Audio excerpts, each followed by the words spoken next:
Sure, of course. And I apologize because actually I have to go to another event very soon. So I can only really speak to a short segment of what I'd like to talk about, which is actually a much broader topic. But first of all, I'd like to start by saying kalispera. Good afternoon to everyone. Thank you again for inviting me to participate in this conference today. So, as I'm sure many of you are aware, almost exactly 3 years ago, the US was the honored country at this same event, the Thessaloniki International Fair, which we're about to start. So I believe that the fair was what we term a game changer. And since then, we've had major American companies such as Pfizer, Deloitte, Cisco, not only build offices here, but they've expanded their footprint. And it's my hope that their presence here will not only be one that continues to grow, but will also create a virtuous cycle, attracting even more investment to not only Thessaloniki, but throughout northern Greece. So since my arrival 1 year ago, I've spoken on the tech-based future of Thessaloniki at events like the Thessaloniki Future Thinking Dialogue in June and others.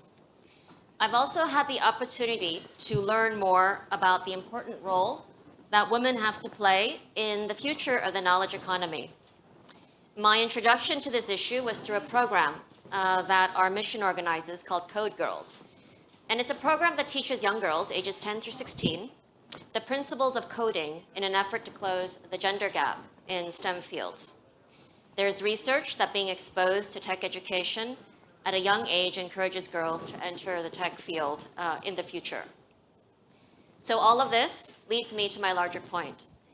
So despite the importance of technological investment and knowledge-based economies to future growth and development, not only globally, but specifically here in Thessaloniki, the tech sector sadly lags when it comes to the hiring and the retention of women, particularly in leadership positions.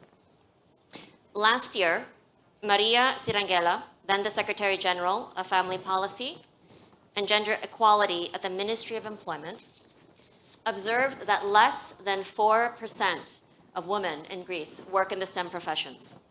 This is compared to 20% of men, indicating that the STEM fields are missing out on the incredible talent and creativity that women bring to the table.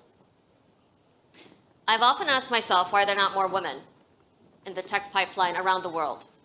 I think there are a multitude of reasons, and obviously this bears more research and should be more researched.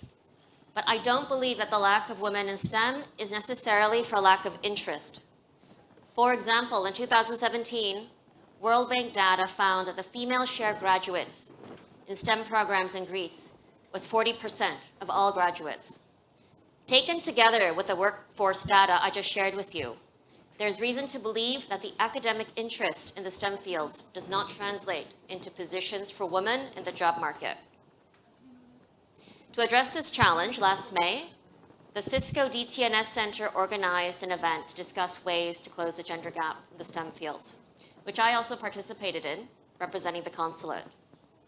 Also, one of our most important programs this past year was the Power Female Tech Entrepreneurs Forum, which convened local female tech entrepreneurs, as well as Greek and American tech experts, to discuss the opportunities available to women in STEM. Throughout the forum, participants discussed ways to bridge the gender gap in technology and entrepreneurship, and we had the opportunity to learn from female executives from Google, Microsoft, Amazon Web Services, and other experts in digital education.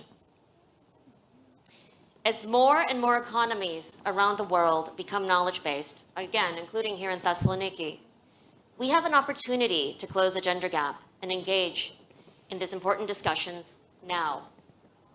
In addition to the need for greater recruitment and retention of women in the tech industry, the lack of women in high-level executive positions at major tech firms in Greece, as well as in the United States, in my own country, remain an outstanding issue.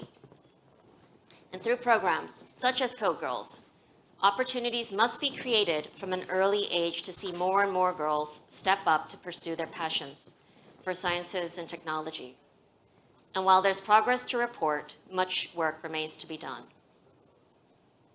Getting to where we need will require commitment, persistence, creativity, mentorship, and advocacy, not only from different sectors, but also from individual men as well as women, in order to help fill the growing demand for tech-linked jobs, particularly in AI and cybersecurity.